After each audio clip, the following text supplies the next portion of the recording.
นี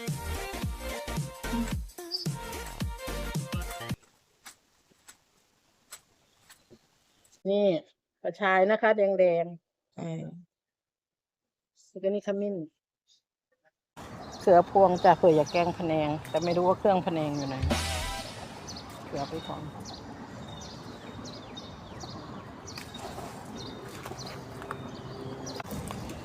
นี่คือมะม่วงหาวมะนาวโห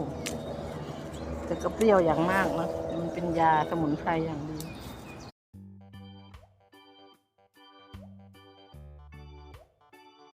นี่คือกระท่อมกินวันละใบคือยากินวันละ10 ใบคือบ้า